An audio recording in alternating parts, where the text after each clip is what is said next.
네, 반갑습니다.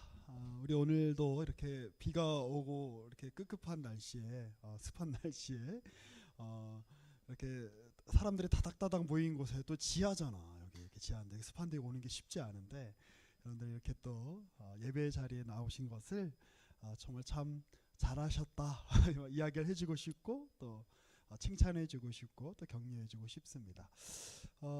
어떠세요? 좀 이제 한그 처음에 우리가 이제 이렇게 이 광교산울교회 청년부로 모였을 때는 다들 어색하셨을 거예요.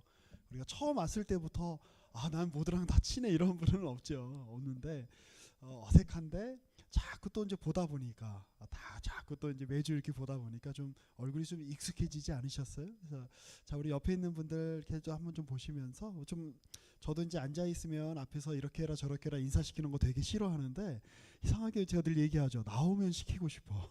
자, 그 한 분도 빠지지 마시고 우리가 또 이렇게 사람은 감각적인 존재라 또 이렇게 터치하는 게 되게 중요해요. 자, 우리 정중하게 그 앞뒤에 그다음 양옆에 있는 분들 4분 이상씩 인사하시면서 반가워 보고 싶었어. 자, 이 정도는 할 수 있잖아, 그렇지? 자, 이렇게 한번 이렇게 인사 한번 해보게. 자, 이렇게 눈짓만 하지 마시고 그 상무형제는 악수를 하면서 같이 악수하시면서 반가워 보고 싶었어. 좋아요. 그래 보민 자매도 우리 영규 형제도 같이 옆에 우리 보민 자매랑 같이 반가워 보고 싶었어. 그래 자 그래요. 고맙습니다.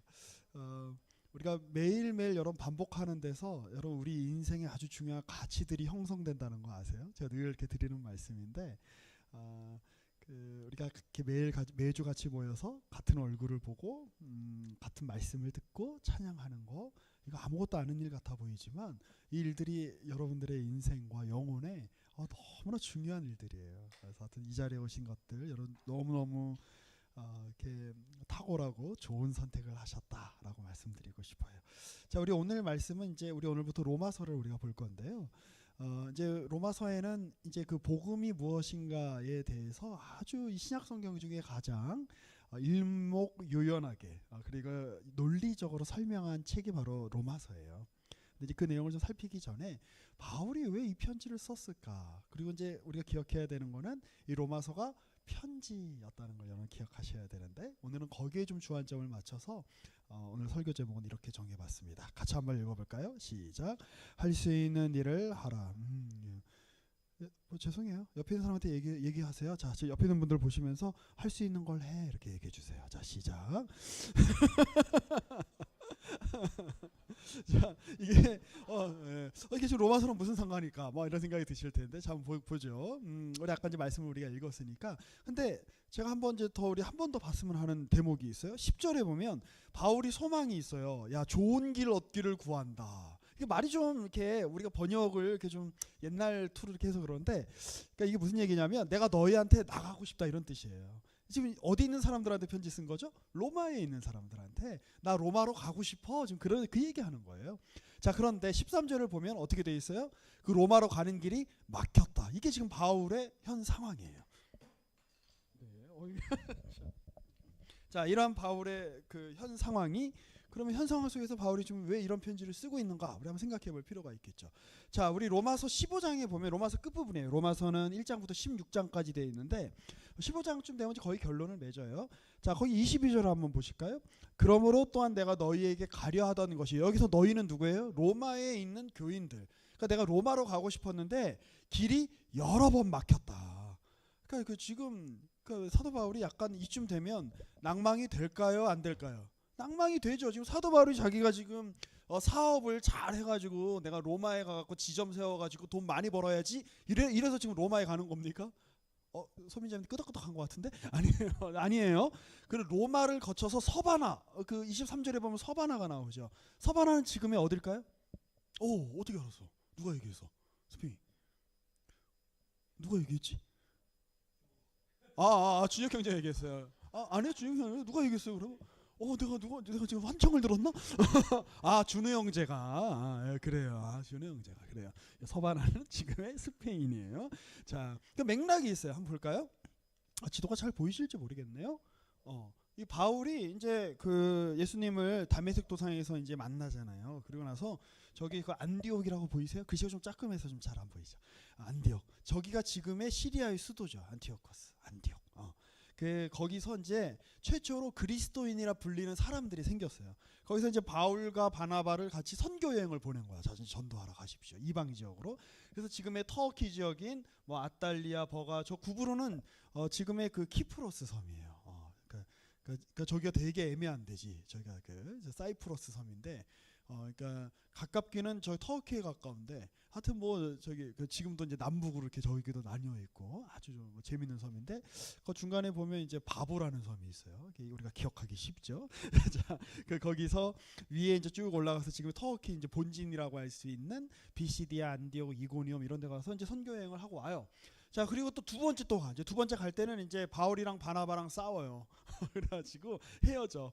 그리고 나서 바울이 혼자서 이제는 이제 아까는 배로 갔는데 지금은 이제 저 안디옥이랑 이고니온이라고 하는 그 사이에 그 큰 산맥이 하나 있어요. 그 쉽지 않은 길인데 그 산맥을 이제 넘어가지고 더베, 루스드라, 비시디아, 안디옥, 그다음에 어디까지 갑니까? 저기 저 위에 네아폴리부터는 어느 지역이에요? 오늘 약간 우리 세계지리 하는 것 같다, 그렇죠? 자, 저 드로아와 저 네아폴리 저 사이가 이제 어떻게 보면 이제 그 터키 그 이스탄불을 가르는 그 보스포러스 해협이고, 자, 저 건너편이 어딜까요? 바로 그리스예요, 지금의. 그러니까 뭐 이 당시 지중해에서는 지금 정치력은 군사력은 지금 로마 가지고 휘두르고 있지만 아직도 문화적인 영향력은 그리스가 강력하죠. 그래서 사람들이 공용어로 그리스어를 썼어요. 우리가 요즘에 그 공용어로 세계에서 영어를 쓰듯이 이제 그리스어를 쓰고, 그러니까 바울이 그리스어를 굉장히 잘하는 사람이었어요. 그래서 이제 그리스에 가서 이제 복음을 쭉 전하고, 저 밑에 아덴 혹시 보이세요? 아덴이 어딜까요? 지금의 아테네. 아테네 뭐 저 철학의 발상지, 그 민주주의의 발상지, 그 아테네까지 복음을 전하고 고린도랑 갱그레아 거쳐서 에베소 거쳐서 이제 예루살렘으로 오는 거예요. 내려오는 거예요. 자, 그런데 이때 왜 내려왔냐? 자, 그리고 오고 또 이제 한 번 더 또 이제 세 번째 또 여행을 합니다. 비슷한 코스로 쭉 여행을 하는데, 그리고 이번에는 이제 두로를 거쳐서 가이사라 지나서 예루살렘으로 오는데, 이때 왜 여행을 하냐면 이 당시 예루살렘 지역에 기근이 아주 크게 납니다. 그러니까 사람들이 먹을 게 없으니까 예루살렘 교회에 있는 기독교인들이나 예루살렘에 있는 사람들이 많이 힘들었겠죠. 그런데 저 그리스 지역은 부유한 도시잖아요. 거기에 있는 그리스도인들이 헌금을 모아줬어요. 연보를. 구제 헌금을. 그래서 그 구제 헌금을 가지고 사도 바울이 나는 예루살렘으로 가야 되겠다. 근데 사도 바울에게는 단지 예루살렘에 있는 사람들이 지금 굶주리고 있으니까 도와주러 간다는 차원도 있지만 신학적인 어떤 의도도 있었어요. 왜냐하면 선지서에 보면 마지막 때가 되면 이사야서 같은 데 보면 열방이 예루살렘으로 나와서 하나님께 예물을 드린다, 이런 예언들이 많거든요. 그러니까 뭐예요? 열방. 저기도 그리스에 있는 사람들, 저기 지금의 터키 지역에 있는 사람들, 옛날엔 다 로마였어요. 어쨌든 거기에 있는 그 이방에 있는 사람들이 헌금을 모아서 예루살렘에 바치면 열방에 있는 사람들이 예루살렘으로 와서 하나님께 제물을 드린다, 예물을 바친다는 예언이 성취될 수 있는 거잖아. 자, 그리고 지금 이 당시에는 아주 심각한 문제가 하나 있었는데, 초대교회에 유대인 이 혈통의 유대인 그리스도인 공동체와 이방인 그리스도인 공동체가 나뉘어 있었어요. 그리고 그 두 사이가 별로 사이가 좋지 않았어. 유대인들은 우리가 유대인인데 우리가 원조야, 이런 생각이 있었고, 하지만 이제 사도 바울은 유대인과 이방인이 하나다라는 거를 늘 강조했던 사람이죠. 그리고 그 하나님께서 로마서에도 나오고 나중에 갈라디아서에도 나오지만 이 주님의 복음이 할례를 받았다고 해서 그 유대인으로서의 어떤 육체적인 표징이 있다고 해서 이게 적용되는 것이 아니라 믿음으로 구원받는 거다. 그래서 유대인이나 헬라인이나 다 그리스도 안에서 하나다. 우리 로마서 1장에 보면 내가 유대인이나 헬라인에게나 내가 복음을 부끄러워하지 않는다, 일부러 그런 표현을 쓰는 거예요. 자, 그 일을 위해서 이방인 교회와 유대인 교회의 하나됨, 화해를 위해서 지금 헌금을 가지고 가는 거예요. 그게 놀랍죠. 자, 그런데 사도 바울은 원래 어디를 가고 싶어 했을까요? 원래 사도 바울의 목적은 로마를 가는 거예요.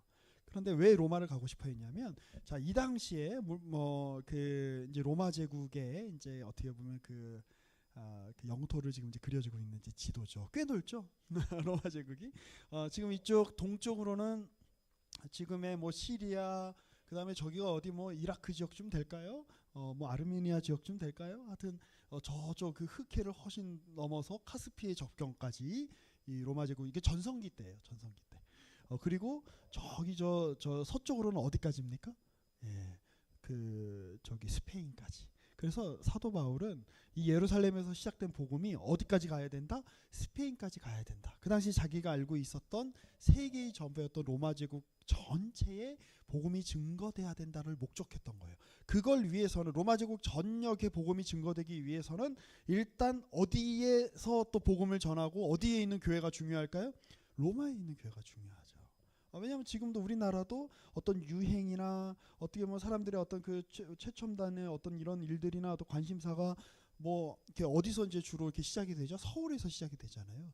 이 당시에도 사람들이 로마 제국의 수도가 로마잖아. 로마시의 사람들은 어떤 옷을 입고 다니는지, 로마 사람들은 어떤 걸 먹는지, 로마 사람들은 어떻게 말하는지, 요즘 로마 사람들이 읽는 책은 어떤 건지, 이 로마 제국 전체인 사람들이 굉장히 관심이 많았다고요. 로마의 초점을. 그러니까 이 로마 교회가 굉장히 중요하죠.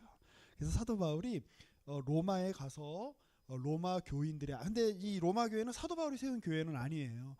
이제 아마도 그 성령이 임하셨을 때 베드로가 막 설교했을 때 하루에 막 3,000명, 막 5,000명씩 회개하잖아요. 그럴 때 있었던, 예루살렘에 예배하러 왔었던 유대인 중에 혹은 경건한 이방인 중에 복음을 듣고 이제 로마로 돌아가서 이렇게 사도 바울과는 이게 상관없이 자생적으로 이 로마 교회가 생겨난 것 같아요. 어쨌든 이 로마로 가서 이 교회를 더욱더 든든히 세우고, 또 로마에 있는 교인들에게 이 헌금을 받아서 어디를 가는 게 목표라고요? 스페인을 가는 게 목표인 거예요. 그걸 위해서 지금 이 편지를 쓴 거예요. 그런데 이상한 게 있어요. 자, 아까 우리 전도여행 한번 보면 사도 바울이 저기 어디까지 갔죠? 저기 빌립보, 저기 저 그리스 지역까지 갔잖아요. 저 지도를 보시면 요쪽이에요. 여기 그 아드라무테노라고 써 있는데 저 왼쪽에. 자, 저기에서 로마를 가려면 어떻게 가는 게 편해요? 그냥 위로 쭉 가는 게 편하죠. 그렇죠? 그런데 지금 하나님은 마음에 사도 바울한테 로마로 지금 가라고 막 마음을 주세요. 그리고 그게 하나님의 뜻인 것 같아. 그리고 그렇게 해야 복음을 더 로마 제국 전체에 편만하게 아주 풍성하게 증거하는 게 맞아. 그런데 지금 사도 바울 자체의 지금 상황은 어디를 향해서 가고 있는 거예요? 예루살렘을 향해서 가고 있는 거예요. 그때 쓴 편지가 뭐냐? 바로 이 로마서인 거예요. 자, 내가 직접 로마에 갈 수 없지만, 그래서 나는 지금 로마에 너무 가고 싶은데 상황은 점점 지금 나를 지금 예루살렘으로 지금 성령께서 나를 인도하고 있단 말이죠. 그러니까 이게 충돌이 되잖아요. 난 지금 로마를 가야 되는데, 그러니까 이런 거예요. 하나님이 나한테 막 갑자기 막 꿈을 주시고 복음 어떤 이렇게 소원을 주셔서 평양을 가야 된다는 것을 알게 되었어. 그래서 평양을 가고 싶은데 나는 지금 어디에 있는 거예요? 부산으로 내려가는 KTX 타고 있는 거예요. 그러면 이게 일이 이루어지는 거야, 안 이루어지는 거야? 이게 지금 하나님이 나한테 지금 말씀하시는 게 지금 맞는 거야, 틀린 거야? 막 헷갈리지 않겠습니까? 자, 그런데 그때 사도 바울은 어떻게 했을까요? 그때 자기가 할 수 있는 일을 하는 거예요.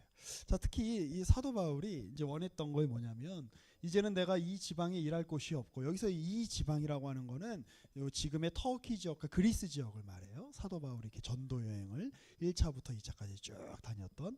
그리고 이제 내가 이제 스페인으로 가려고 한다. 그래서 중간에 너희한테 들으려고 한다. 이게 사도 바울이 원했던 거예요.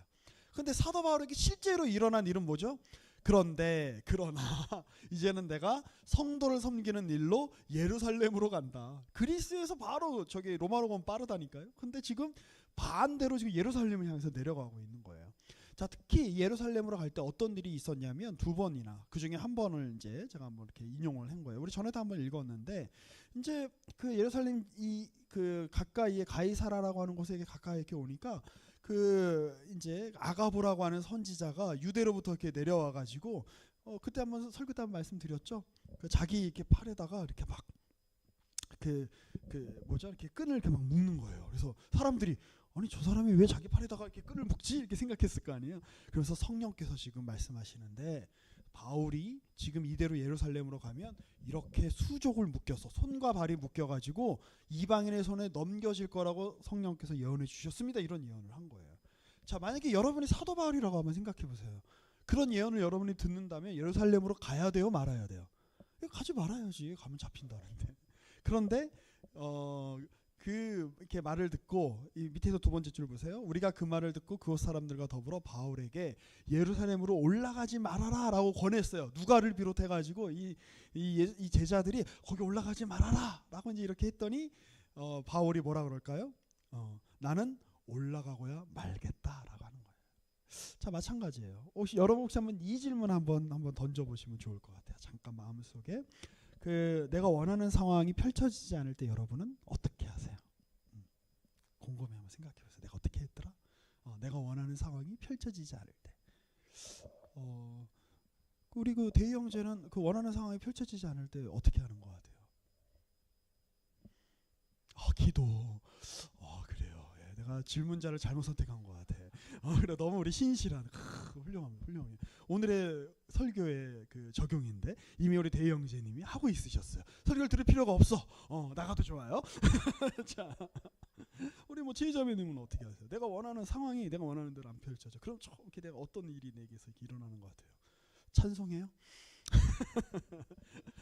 어떻게 하는 것 같아요? 울어요. 그쵸, 우는 거 왜 울 수 있죠. 맞아요. 울 수 있고. 그래, 좋아요.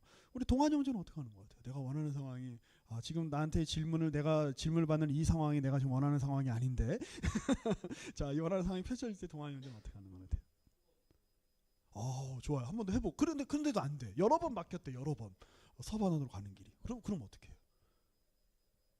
포기하고 받아들이고. 그것도 중요한 삶의 지혜죠. 그런데 그거를 해야만 된대. 누군가. 아빠가 혹은 뭐 하나님이 꿈에 나타나셔서 너 그거 해야만 돼. 그런데 그 일은 안 돼. 그럼 어떻게 해?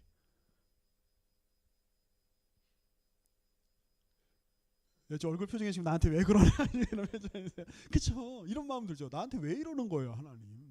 어쩌라는 거예요, 하나님? 그리고 아마 저 같은 성격의 사람은 이제 보통은 이제 울거나 제 아내는 울 것 같아요. 근데 저는 승질 낼 것 같아요. 막 분노할 것 같아요. 막 때려 부실 것 같아요. 아니, 하나님 나한테는 이렇게 하라고 해놓고는 왜 이렇게 할 수 있도록 상황을 안 허락해 주세요? 막 분노할 것 같아요. 근데 사도 바울은 어떻게 했을까요? 중요하죠. 사도 바울은 자기가 할 수 있는 걸 하는 거예요. 자, 우리 먼저 우리 사도행전 21장 13절 우리 같이 한번 읽어볼까요? 시작. 바울이 대답하되 여러분이 어찌하여 울어 내 마음을 상하게 하느냐? 나는 주 예수의 이름을 위하여 결박당할 뿐 아니라 예루살렘에서 죽을 것도 각오하였노라. 예루살렘으로 가면 나 결박당한다고? 오케이, 나 간다. 그래도 예루살렘으로 가는 게 하나님 뜻이기 때문에 간다. 그리고 예루살렘으로 가는 길이 로마로 가는 길의 반대 방향이라는 거 나 너무 잘 안다. 하지만 어차피 원래 바울은 어디를 향해서 가던 사람이에요? 다메섹이라고 하는 곳에 예수 믿는 자들을 잡으러 가던 사람이에요. 하나님의 그 반대로 그냥 막 고속도로 막 160km, 180km 막 차가 달리듯이 하나님의 그런 그 선한 뜻과 반대로 향해서 하나님을 내가 뜻을 이루어드려요라고 하면서 갔던 사람이에요. 근데 다메섹 도상에서 예수님이 번개처럼 나타나시지. 그리고 그의 삶이 180도 바뀌죠. 그래서 그 속도로 주님을 위해서 이렇게 가죠. 그래서 아는 거예요. 하나님은 어떤 하나님이시다? 반전을 일으키시는 하나님이다. 내 삶이 내 뜻에 있지 않다. 그러니 나는 하나님이 원하시는 것이 내가 잘 이해가 되지 않더라도 이것이 만약에 사람의 일이라면 나한테 이해가 되겠지. 여러분 그거 잘 생각하셔야 돼요. 왜 하나님이 아브라함에게 마지막 시험을 그 신앙의 단계에 있어서 마지막 시험이 이삭을 바치는 거였겠어. 우리 작년에 우리 주구장창 우리 같이 했잖아요. 만약에 그 사람이 우리에게 줄 수 있는 정도의 테스트라면 우리가 이해할 수 있을 거예요. 그렇죠? 그 말은 바꿔서 말하면 키르케고르라는 사람이 공포와 전율에서 한 이야기인데 내가 이해할 수 있는 시험이면 그거는 하나님한테 온 시험이 아니다 이런 식의 얘기를 해요. 이해가 안 되니까 사람으로서 설명이 안 되니까 세상에 있는 모든 지혜를 긁어 모아도 해결이 안 되니까 그런데 내가 지금 맞부닥치고 있는 그 현실 그 문제 그게 그래서 그 지점에서 우리가 뭘 깨닫게 되는 거야? 이건 누가 주는 거다? 하나님이 주시는 시험이다. 지금 사도 바울은 그거에 아주 능숙했던 사람인 거예요. 수용하는 거죠. 아, 이건 말이 안 된다. 이건 사람이 이렇게 만드는 게 아니다. 사람으로서는 말이 되지 않지만 하나님께서 지금 나를 이렇게 이끌어 가시기 때문에 이 말이 되지 않는 길을 나는 걸어간다. 이게 사도 바울의 결단이에요. 결이에요. 멋있죠. 아, 우리가 예수 믿으면 이 정도는 가야 되는 거 아니에요? 그렇죠? 자, 그래서 사도 바울은 로마로 못 가. 로마로 가고 싶은데 못 가. 지금 자기 몸은 예루살렘을 향해 가고 있어. 그리고 예루살렘을 가면 붙잡힐 거야. 그럼 로마로 더 못 갈 거 아니에요. 근데 그런 상황에서 사도 바울이 할 수 있는 일을 지금 하고 있는 거예요. 첫 번째 뭘까요? 우리 대형제는 어떻게 알았어요? 네, 기도예요. 자, 우리 1장 9절 우리 같이 한번 읽어볼까요? 시작. 내가 그의 아들의 복음 안에서 내 심령으로 섬기는 하나님이 나의 증인이 되시거니와 항상 내 기도에 쉬지 않고 너희를. 여러분, 기도가 중요해요. 왜냐하면 이게 기도가 제가 여러 번 말씀드리죠. 푸념이나 현실 도피가 아니에요. 지금 내 삶에 지금 맞닥뜨리고 있는 말이 되지 않는 상황을 주님 내가 이겨낼 수 있는 힘은 어차피 이 상황이 사람이 만든 상황이 아니라는 이해. 그렇죠? 아까 말씀드렸듯이 이건 사람이 줄 수 있는 시험이 아니다. 하나님이 나에게 주신 허락하시는 시험이라면 이거를 이겨낼 수 있는 것도 누가 힘을 주셔야 돼요? 하나님. 내가 지금 로마에 너무 가고 싶어. 그 가는 게 하나님 뜻 같아. 로마로 갔다가 스페인으로 가야 돼. 근데 나는 지금 예루살렘을 향해 가고 있어. 내가 할 수 있는 게 없어. 그런데 나는 뭘 할 수 있어요? 로마에 있는 사람들 위해서 난 기도할 수 있어요. 로마를 통해서 로마 제국 전체를 복음화시키시는 그 하나님의 뜻을 위해서 내가 기도할 수 있어요. 내 심령으로 섬기는 하나님. 여기도 할 말이 많은데 여기서 섬긴다라는 말은요. 옛날에 그 제사장들이 예루살렘에서 성전을 섬길 때 사용했던 그 단어예요. 제의적인 용어야. 그러니까 성전을 섬길 때 해야 되는 게 많죠. 제사할 때 어떤 제사장은 양을 잡고 어떤 제사장은 향을 피우고 어떤 제사장은 녹그릇을 깨끗하게 닦고 그때 쓰이는 단어예요. 근데 지금 바울은 성전에서 섬기는 존재는 아니지만 그리스도의 몸이라고 하는 교회라는 성전을 섬기는 데 있어서 그가 지금 몸은 떨어져 있지만 가장 중요하게 섬기는 방식이 뭐다? 기도다. 그러니 바울이 지금 할 수 있는 일을 하는 거죠. 자, 두 번째, 또 바울은 어떤 일을 할 수 있을까요? 자, 우리 로마서 1장 11절 같이 읽어보겠습니다. 시작. 내가 너희 보기를 간절히 원하는 것은 어떤 신령한 은사를 너희에게 나누어 주어 너희를 견고하게 하려 함이니. 지금 멀리 떨어져 있지만 바울이 뭘 할 수 있어요? 편지를 쓸 수 있잖아. 그 편지를 통해서 바울이 전하고자 하는 복음, 그리고 그들이 굳건히 그 위에 서야 되는 복음에 대해서는 설명해 줄 수 있잖아. 그러니까 저 같으면 아니 하나님 저한테 로마로 가라 그래놓고 저를 예루살렘으로 보내요? 그거 나 결박된다고요? 나 승질나서 나 일 안 할래요. 이러고 말았을 것 같아요. 그런데 바울은 로마를 하나님이 나를 왜 가라고 하시는 거지? 로마에 있는 사람들에게 복음을 전하기 위해서.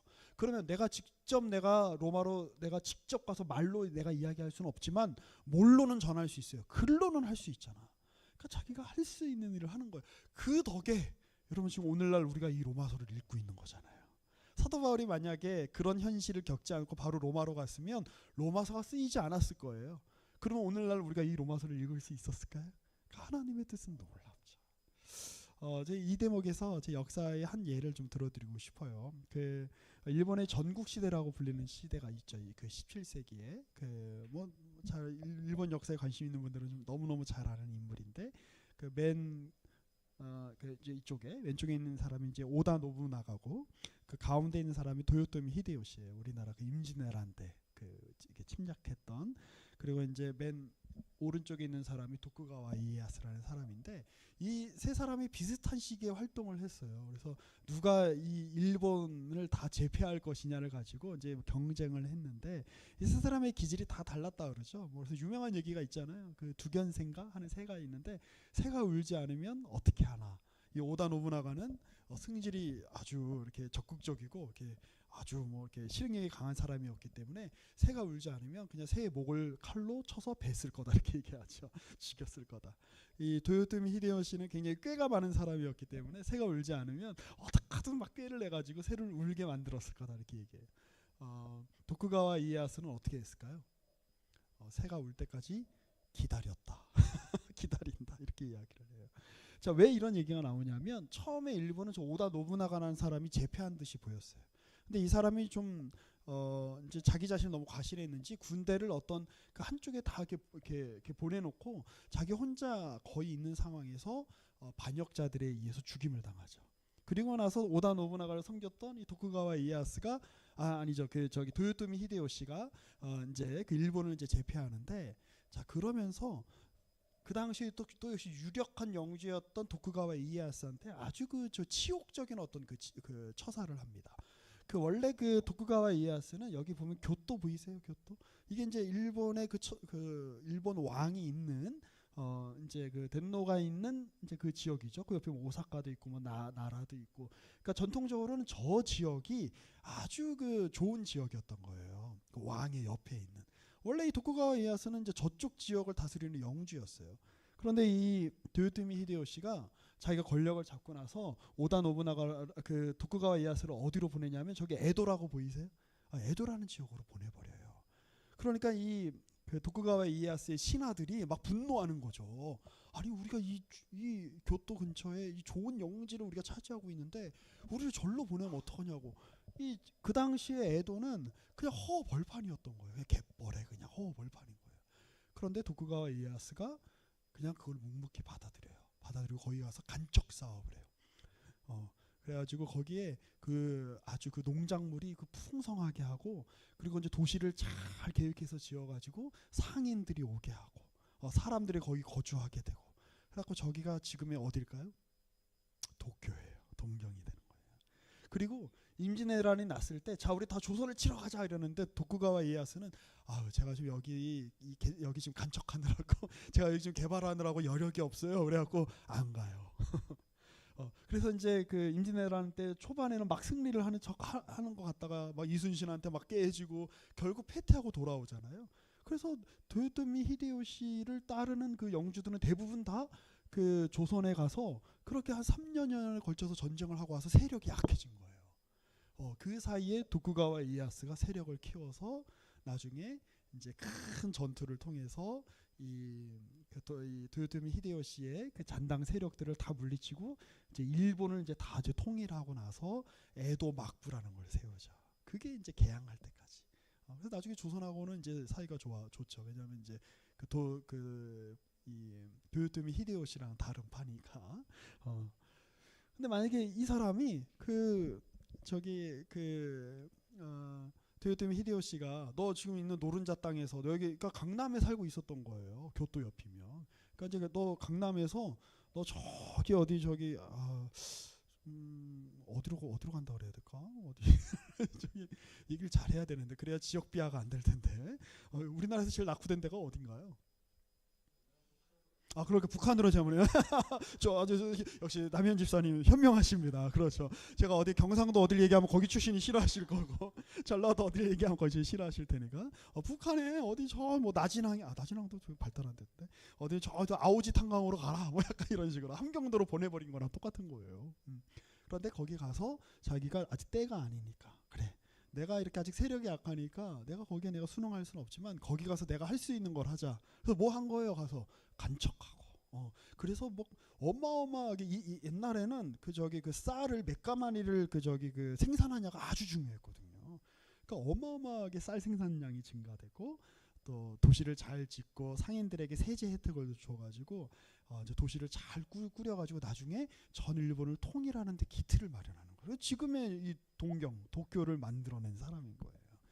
그 당시 이제 사진 같은 게 이렇게 있죠. 그림 같은. 그 당시 이제 막 그 에도, 그러니까 지금의 동경을 막 간척할 때 그 활기찼던 모습을 이제 그렸던 이제 그 그림이죠. 막 사람들이 몰리고 배가 몰리고. 그러니 제가 이제 드리고 싶은 말씀은 이거예요. 우리가 지금 당장에 우리 뜻대로 되지 않는 일들을 여러분들이 아마 계속 맞닥뜨리게 될 거예요. 처음에는 뭐 고등학교에서 대학교 갈 때 내가 원하는 대학은 여기였는데 그 대학에 들어가지 못하는 상황들이라든지, 아니면 대학을 졸업하고 내가 어디 뭐 취직을 하고 싶은데 내가 가고 싶은 직장은 어딘데 나는 거기 계속 떨어지고 막 시간은 자꾸 흘러가는 것 같고 내가 할 수 있는 거는 아무것도 없는 것 같고 그런 막막한 상황이 펼쳐지는 것 같은 그런 상황에 아마 여러분들이 종종 부닥치게 될 거예요. 근데 여러분 인생은요 그런 일의 연속이라는 거 아세요? 그렇죠? 그게 없이 견고해지는 사람은 없어요. 자, 우리 마지막으로 보고 싶은 단어가 뭐냐면 로마서 1장 11절에 너희를 견고하게 하려 함이니라는 단어가 있는데 이게 보면 수동태로 돼 있어요. 너희가 견고하여지게 되기를 원한다. 그리고 여기서 이 견고하다라는 건 뭐냐면 일종의 하나님이 가지고 오시는 견고함을 말해요. 왜 하나님이 우리에게 길이 막히게 하실까요? 왜 하나님이 우리 인생에 내가 원하는 뜻대로 이렇게 쫙쫙 고속도로가 펼쳐지지 않게 하실까요? 그 일을 통해서 우리가 단단해지고 우리가 예상하지 못하고 우리가 기대하지 못했지만 우리에게 하나님이 원하시는 어떤 성품들과 실력들을 만들어내기 위하신 하나님의 섬세하신 손길이 그 일을 만들어내고 있다는 사실을 여러분들이 기억하셨으면 좋겠어요. 자, 우리 오늘 그 사도 바울의 첫 인사말을 통해서 우리 함께 같이 살펴봤습니다. 자, 그러니 제 친구 목사가 이 부분을 설교하면서 이런 말을 했는데 좋아서 제가 그냥 인용합니다. 자, 우리가 기도하지 않는 하루는 우상을 숭배하는 하루와 똑같아요. 내가 길이 막혔을 때 내 힘을 의지하는 우상, 혹은 사람의 방법을 의지하는 우상, 혹은 어떤 자포자기라는 우상, 나의 어떤 자기 연민이라는 우상에 빠지지 마시고 하나님, 나로 하여금 이 길을 멋있게 끝까지 걸어가게 해주십시오 라고 다짐하고 결의하는 그러한 복된 그 기도의 자리로 나아가시는 저와 여러분 되시기를 이 말씀을 들어 권면하고 축복합니다. 자, 우리 조별로 우리 나눔하실 때 이런 내용들을 좀 나눠주시면 좋을 것 같아요. 여러분이 의도한 대로 그 일이 풀리기보다는 내가 원하지 않는 방향으로 이렇게 일이 흘러가서 막막하거나 답답한 경우 여러분 다 있으실 거예요. 그거 우리 같이 한번 나눠주시고요.